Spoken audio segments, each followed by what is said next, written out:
People that can feel other people's energy. This is both a superpower and sometimes a curse on the other side of the spectrum. Because you gain out of survival this amazing ability to tune to everybody else. You know when you walk into a room how people feel about you. You know how the friends in your life feel when you say you don't want to do something. If you were to say no to something to do with a family member or something, there's an expectation there, and you can feel that. And when you feel that, it doesn't even feel like it's their energy. It feels like it's your energy. So what happens is, as this survival mechanism that we had as a kid, what we did when we were younger, normally before 5 years old, is we move the energy from the bottom 3 chakras of the root, sacral, and solar plexus. We move it up into this amazing ability to perceive of what everyone else is thinking and feeling. And then what happens is we start modifying ourselves so that we can then act according to what will get that validation and approval. Is this making sense? So this is the pattern that stems from that of a deeper core of some form of abandonment wound. Feeling abandoned. Feeling like mom or dad physically left and weren't able to meet my needs as a kid. So I first learned about this years ago. I went through a whole phase where my dad, growing up, my dad was a people pleaser, nice guy. He still is. People pleaser, nice guy, where it's like he's very nice, and everyone would say he's such a nice guy, but he would attract people. It's the funny thing sometimes about this people pleaser, nice guy kind of empathic thing is that sometimes they attract narcissists. Any of you empaths ever attracted narcissists? It happens. There's actually something to learn from narcissism, by the way. The thing that a narcissist does that attracts an empath is an empath wants to give themselves, wants to tune themselves, give themselves to then get the validation, the approval, and the safety of something on the external. Then on the other side of the spectrum, you have that of a narcissist who's on the toxic side of feeling in their self. What they do is they will manipulate everyone else around them to get their own needs met. And what happens is then they are actually in a strong sense of self, even though it's toxic.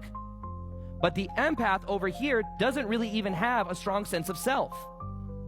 So empaths attract narcissists to learn something from them, to learn how to be in their own sense of self.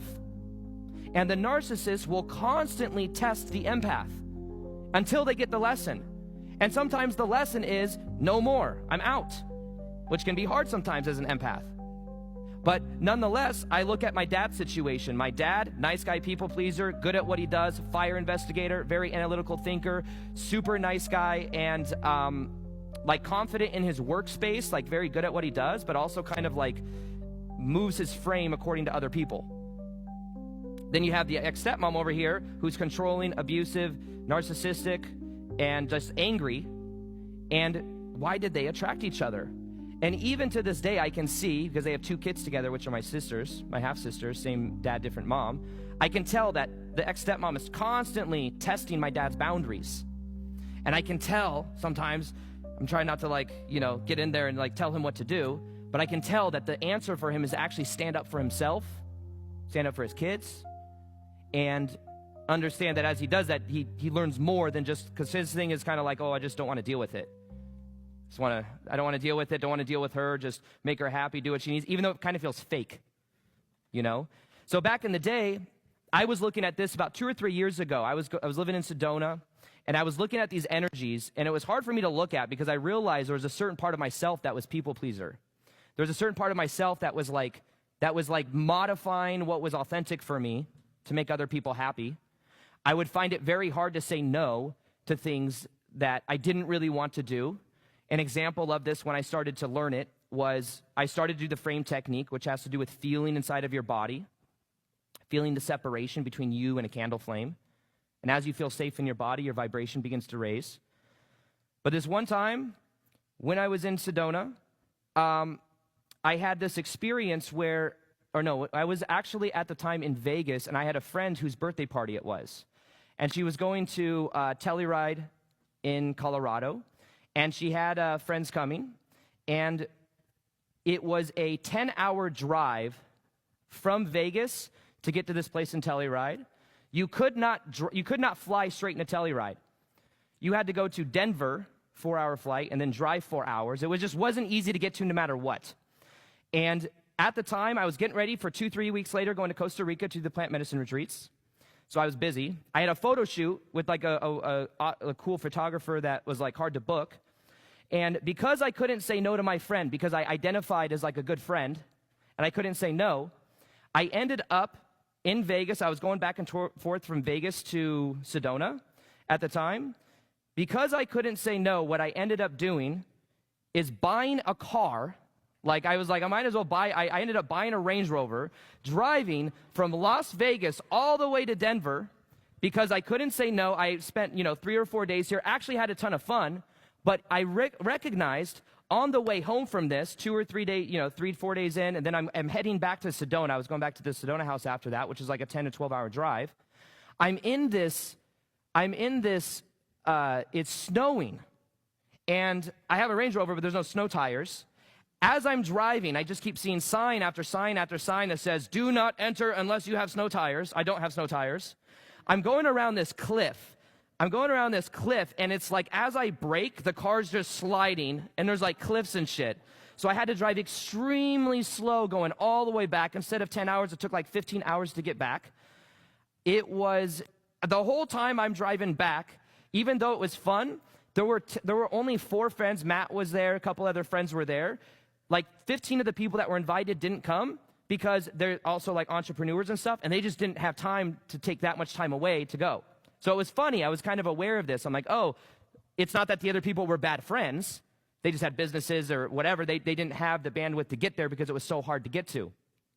The whole drive home, I'm thinking about how dangerous this is, how I'm in a car that I spent $50,000 on because I couldn't say no. And I'm like, this is silly. And I started really looking at myself here. I'm like, this is kind of a funny situation.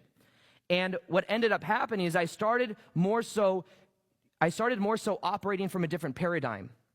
I started bringing the energy more so inside of my body, and I would ask myself and tune to myself before I would make a decision.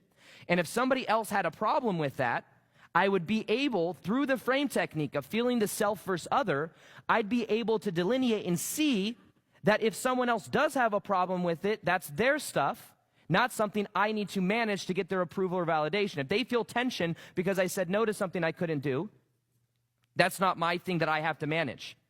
Tension is not a bad thing. And when I was going through that transformation out of the people pleaser into being grounded within my sense of self, that came with it a whole bunch of lessons of people asking me to do things. That came with like me saying no without giving reasons. Like you ever said no to something, you feel like you either have to make up a lie or you have to like kind of like bypass it in some way. Instead of that, I would just say no without needing to have a reason. And a lot of this came when it comes to setting boundaries with me tuning more into my own body and feeling the separation between me and someone else, me and a situation even. So back when I went to that Costa Rica place back in the day that I was mentioning, there was a speaker there. Her name was Dr. Sue Mortar, and she was teaching this interesting concept. And she said, what she did is, I did this at the last event, she said when there was like only 30, 40 of us, and what she said is, everyone in the crowd, send me energy right now. Send me energy right now. Send me energy right now. And as they did, she said that energetically, she like taught energy and like the scientific side of energy. She has like a TED Talk and stuff like that, so it's very interesting from a scientific perspective. Send me energy, send me energy, send me energy. And as people were sending her energy, she's like, I can feel it's like repels. And it would make her like back up. And then what she did is what she would do is she had everyone bring their energy back. Bring your energy back. Bring it inside of your body. Feel the separation between you and the person next to you. Feel the space and separation between you and the stage. And as people did that, she said there's like this magnetic effect to it. You can feel that magnetism because someone's in their own sense of self.